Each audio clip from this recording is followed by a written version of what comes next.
In this lesson guys, I will show you how to create objects using the shelf tool and how to use the move, rotate and scale tool.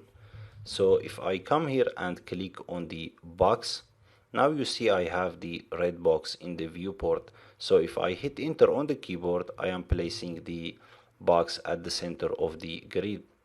And I can come here and click on the move tool and move the box where I want.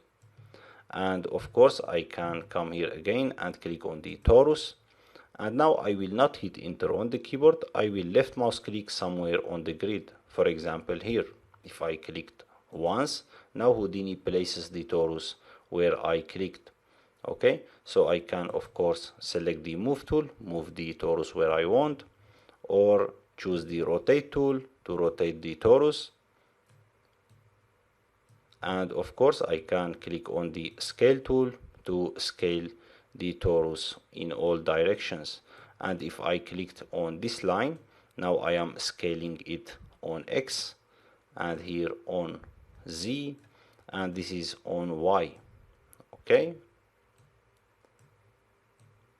and of course I can come here to the characters shelf, and here you see I have the simple female icon. So if I clicked on that, Houdini creates a character for me, and it's rigged and ready for animation. I can click on the select tool, I can select the hand tool, the hand control, and I can click on the move tool and move the hand where I want. Okay, and I can click on the rotate to rotate the hand or the head.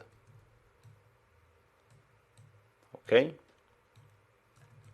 so that's it for this lesson guys. I will see you in the next lesson.